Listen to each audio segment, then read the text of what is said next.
Symposium is Dr. Lee Meadows, University of Alabama at Birmingham, retired. I'm batting cleanup, and your brains are probably full. So I'm going to try not to use a whole lot of words, tell you a little bit of my story, give you the bottom line of the approach that I've learned, and give you some resources, okay? And I also recognize you're tired. I'm very humbled to be here. I'm very humbled to have the final word. I've been trying to take the pressure off myself and say, I'm just going last. I don't have to wrap up everything, right? But I am trying to recap and build on everything else that's been said. And we're all tired, and I think part of that is so much good stuff has been said, right? And if you're like me, you're just, it's just, there's so much going on. So let me tell you a little bit about me. So I was raised in six-day creationism in North Mississippi. I'm still a Christian. I am not in the fundamentalism that I was raised in. And Amanda talked about where she is. Jamie talked about where she is. Katie talked about where she is. So I don't bash fundamentalists. North Oxford Baptist Church was a place that loved me well. It's the place where I started having supernatural experiences. And I still do. And the room goes quiet. Kind of like it did. And we're like, and people's like, can he say that? You know, and I have actually said that in front of science teachers across my career, and the room always goes silent. Because we're not supposed to talk about that as scientists, right? So my passion, like it says up here, I have seen throughout my life and my career, as many of you have, kids who love science and love their faith, and they feel like they have to make a choice. And across my career, I've just thought, we've got to get away from that. So that's what I've worked on. And then unlike most people here that have talked about what they're doing in evolution education, my work is focused on high school. And not just my classroom, but what to say to high school teachers. And I went ahead and kind of front-loaded. Here's my bottom line. Here's the secret sauce of everything that I've done. I feel like what I have said to teachers across my career, the book I've written, things like that, what should a high school biology teacher focus on? And it's understanding evolution, not necessarily kids believing it. First off, they're kids. I sent my kids to public schools, and if a teacher had tried to affect the beliefs that I was teaching at home, I would have been the first one at the school up in that teacher's face. They're children. But very much, it's a science class. Kids need to understand evolution. So part of this is how. So a couple of caveats. First, I know that accepting is the better word than believing evolution. I know that. We don't believe in science. But in my work with teachers and with the public, you say accepting science, and it's just this really wonky term that most of the public doesn't understand. You say believing science, people know exactly what you're talking about. And when I tell high school biology teachers they shouldn't be focused on getting kids to believe science, so many parents and so many of those high school biology teachers, their shoulders relax. And they don't feel like they're under pressure to try and get anything to happen. Another caveat, understanding. So what do I say to high school teachers? What should they focus on? It is kids understanding that the evidence for evolution keeps piling up. There's more, and there's more. There's a huge base. There's a huge amount of evidence for evolution out there. So you can call it, do they accept that? Do they believe that? Whatever. that there's evidence. And then the best scientific way to explain that is the theory of evolution. There's the goal of the high school biology classroom in a nutshell. That's what a teacher should focus on. But remember, it's understanding, but not necessarily believing. And part of this, Amanda talked about it, is to do this, we have to account for the cultural context. And that's what I've been in the South my whole life, raised in Mississippi, working at UAB, the University of Alabama at Birmingham. That is my context, and how do we do this? Back up a little bit for my growth. I'm an evolution learner. The reason why I say that is I grew up six-day creationist.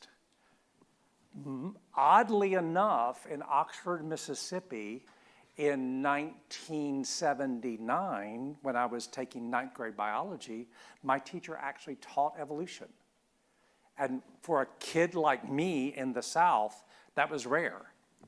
But I wasn't ready to learn it, because I was the kid who showed up in biology class with the tracks, the young earth creationism tracks, ready for a fight. So I wasn't ready to learn about evolution, and I wasn't ready to learn about evolution in college. So I really never had the opportunity. I didn't have a Liz as a teacher. I didn't have any of you out there. I didn't have anybody trying to make a way for me to understand. So I didn't start able to learn about evolution until I was in my late 20s and working on a PhD in science education. And some things began to shift for me where I was ready to learn. I basically was doing a PhD in education, starting in science education at the University of Georgia, starting as a covert fundamentalist. Didn't tell anybody that that sort of was, and then things started changing. Also, another thing for me was, as I was learning and growing, anybody remember when Lucy was in Houston? And so I got a chance to go and see that fossil. And I remember when the plane touched down, I was excited. And that was a huge change for me. I didn't really understand about human evolution, but I was ready to learn. Do you hear the difference? For somebody from a fundamentalist background, just the willingness and the capacity to learn without feeling like I was about to lose everything was a huge thing for me. And then, so I also do some things where I'm talking to people from my faith background in Christianity. I've spent a lot of my life in the conservative Presbyterian church, the PCA church in the American South, and talking with churches and all that. So let me tell you what I say to them. This just may help you with kind of cultural context. When I'm talking with church members, and Genesis 1 always comes up, because if you know Genesis 1, and if you know Christians, that's really where it comes down to. What does the Bible say there in Genesis 1? Well, one of the key things that I just say is Christians universally interpret Genesis 1 three different ways. Young earth creationism, you've heard that, right? Old earth creationism, and then evolutionary creationism. That's just three ways Christians differ on that interpretation. Now, let me add something in that I would love for you to think about. The term theistic evolution, I would encourage you to let that go from conversations with Christians. Because that is not a term, especially in the evangelical world, that's not a term that evangelicals use very much anymore. Somebody said Francis Collins is a theistic evolution. He is not. He is not. He's an evolution. He biologos, they focus on evolutionary creationism. And there's a distinction there. Okay? And the reason why I say that is a lot of Christians, you go to the Creation Museum, and it focuses on interpreting Genesis 1 in only one way, and that's young earth creationism. Now, tell you a story. That was all a little bit of background, tell you a story.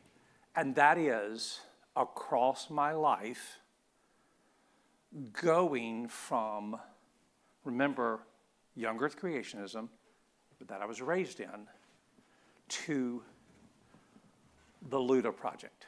I'm going to tell you about that. But part of that is this whole sweep. It's kind of this wonderful, I think it's for me and this conference, things have changed. There are really good things going on in evolution education in this country, and I think we should be hopeful. So in 1996, I was part of a research study that published an article in a special issue of the Journal of Research and Science Teaching on the teaching of evolution. And in that article, David Jackson was the lead author, and in that article, we argued for treating fundamentalist Christians with respect and dignity like science educators knew we should do for girls in the classroom or kids from racial minorities. That article won the JRST award for the top research article in the field of science education that year. If you don't know my field, that's one of the top honors. I was blown away, sat at the award ceremony, about to win this award with the team, and I was blown away because I'm still a fundamentalist. And if you're raised in fundamentalism, you know one clear thing: the world will never accept what you do. The world is your enemy, and the world is trying to is out to get you. I sat there and I went, whoa, we just got accepted by the world. This is crazy. And it eroded some of my fundamentalism. And it also made me realize, oh, I can do research on this. I can begin looking at this, and I might be able to make a difference. So I wrote a book. Tell you about that. I'll give you the resources in a second. Wrote a book. Well, what had happened was 2 weeks before I got the call on the book, one of the publicists at UAB called me, and they just kind of, if you work at a university, they give you a call, and they're like, what are you writing, any research? And I remember Gail said, you going to write a book? And I went, I have nothing to write a book about. Absolutely not. 2 weeks later, a publisher from one of the editors from Heinemann Press called and said, I want you to write a book. I wanted you to write a book on teaching how to teach evolution at the high school level. She had been at one of the NSTA sessions that I'd done, incognito. She had been looking for this book, and then she called me and said, would you write it? And I said yes. 2 weeks before, I said I'd never write a book. Hung up and wrote a book and was able to say and start saying to teachers, remember my audience, biology teachers in the American South who are scared to death to teach evolution, how can they do that in ways that don't throw kids into religious turmoil? Then another big thing, Joe Shane, where are you? Joe's there. Joe and a couple of the guys and I wrote a book, Making Sense of Science and Religion, that I'm going to show you about, and this NSTA Press published that. That book is for high school teachers, the big territory of, sure, what we're talking about, how do you teach evolution, but anything that has any kind of religious implications, how can teachers do that?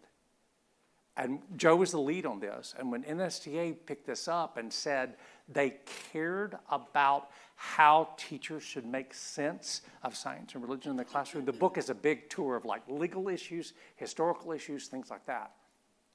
Again, I was kind of amazed. But now back to Luda. So Brianna Pobiter over there, what you didn't hear from Brianna is Brianna has done this amazing work in evolution education for high school. So I was on part of the advisory team where, if you didn't know this, the Human Origins program at the Smithsonian developed with NSF funding a curriculum for high school AP biology courses on human evolution. And it has built into it cultural and religious sensitivity strategies like we've been talking about in there. So how does an AP biology teacher teach evolution, but in ways that are culturally sensitive to religious kids? It worked. NSF funding, you have to collect data. It worked. Kids learned. It softened the resistance to evolution. Well, we were celebrating, and then I shut my mouth off, like I am wont to do. So I kind of looked at Brianna, others there, when we were kind of at the end of it, and I said, great, it's AP biology, you field tested around the nation, but not in the South. You really want to see if it works? Bring it to Alabama and put it in general biology, not AP. And Brianna went, game on, Meadows. And went out and got a grant, another NSF grant.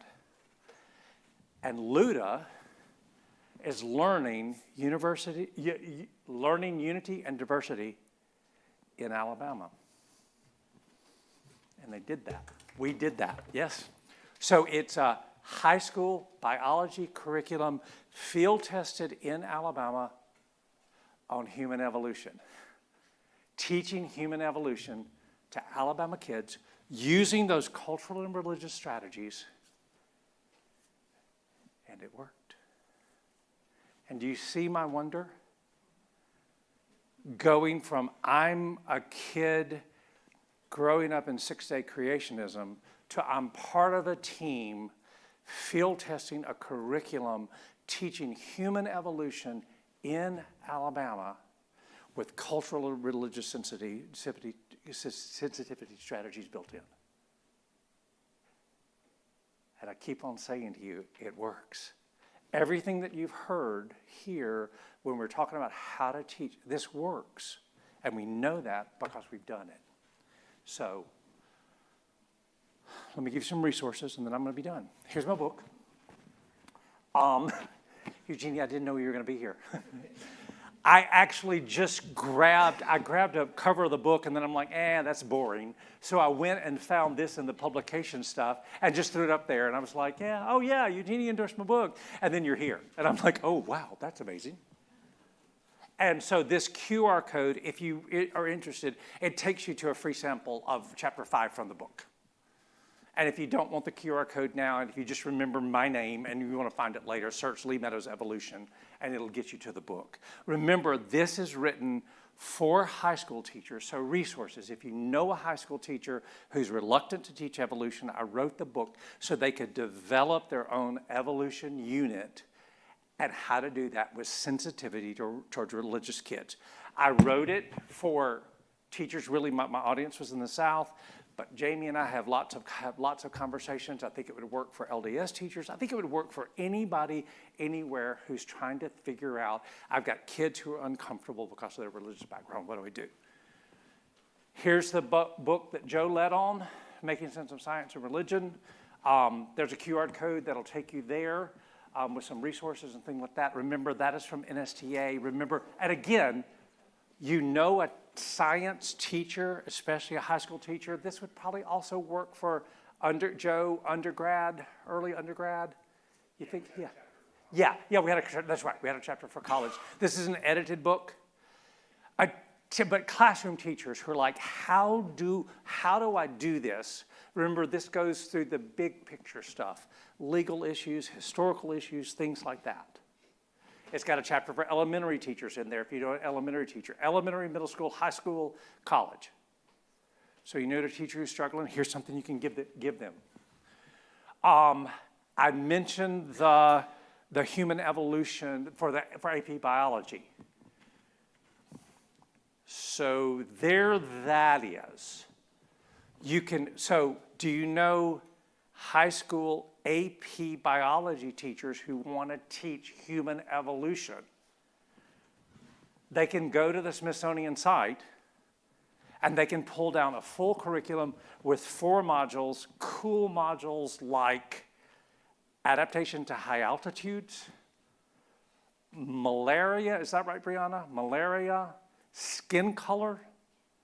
This is a fully developed curriculum for AP biology where it is ready to go. Free, download it, they can do that.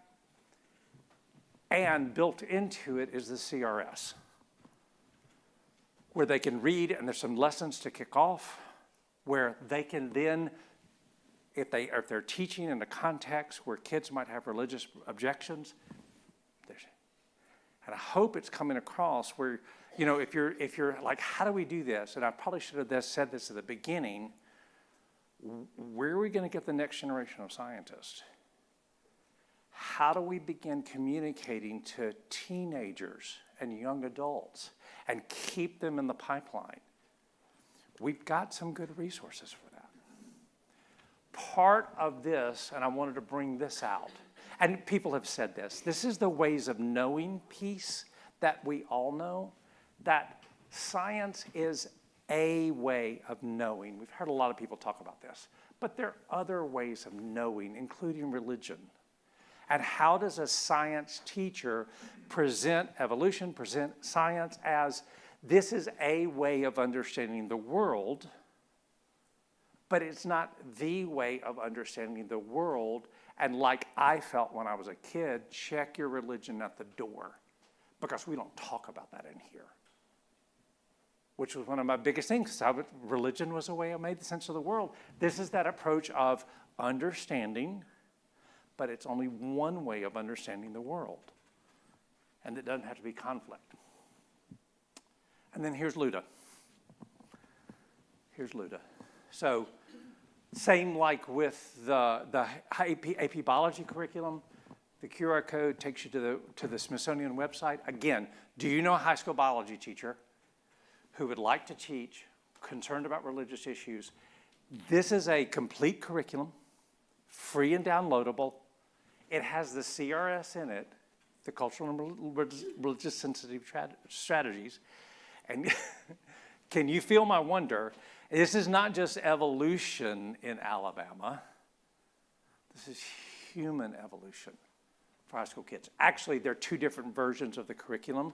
There's one version that has human examples, and there's another version that has non-human examples. That was actually the NSF test, the research we were doing. Which works better? Which do you think would work better? Which do you think, did we find from research, worked better for kids for learning evolution? Human examples or non-human? Human, because they're teenagers and they want to think about themselves, right? And this is what I was like, it's not going to work.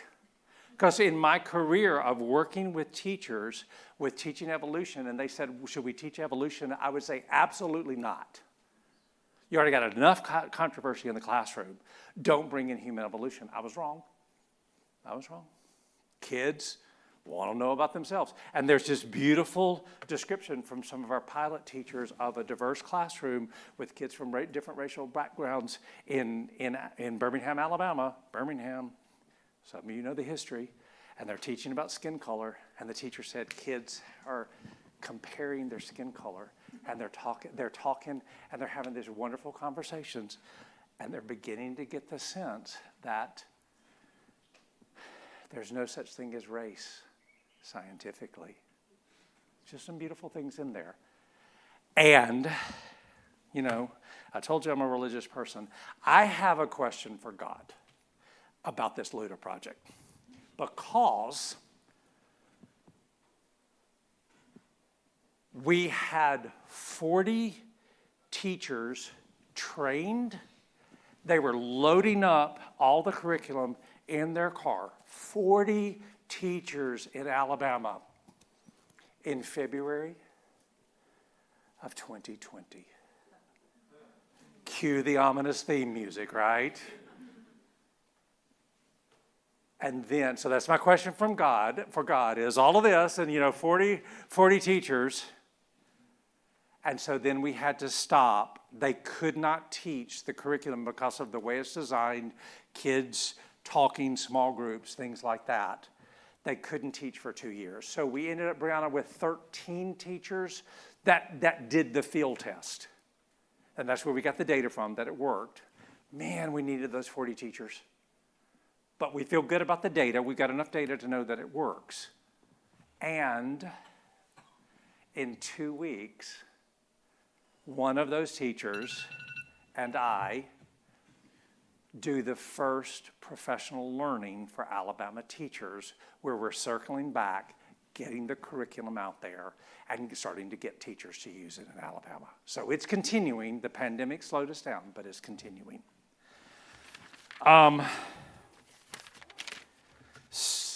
So the last thing, and then I'm done. So I went to the Creation Museum about 2 months ago. I'd never been before. Brianna and I were doing some things with the Smithsonian. Jim was there, and we went. And I've been thinking about something, and a tone that's been here and something about there. If you go to the Creation Museum, they set up this controversy between the biblical worldview and the naturalistic evolutionist worldview. I have no idea what that means. Naturalistic evolutionist worldview. And then there's this panel where they have all these quotes. And it's the biblical worldview and then a quote from a scientist on the naturalistic evolution world. Well, when I looked at all the quotes, almost every scientist that was quoted was a scientific materialist. So a scientist like a Dawkins or a Neil deGrasse Tyson, who has pounded the bully pulpit of science, saying, science proves there is no God. And those are the quotes that the Creation Science Museum uses.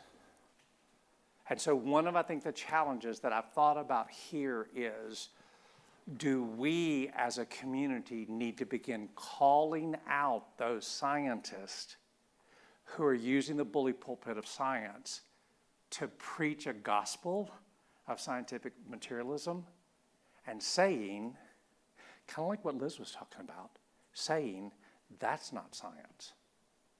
And would that help the kids that I'm working with to realize that this controversy is actually not a controversy with science?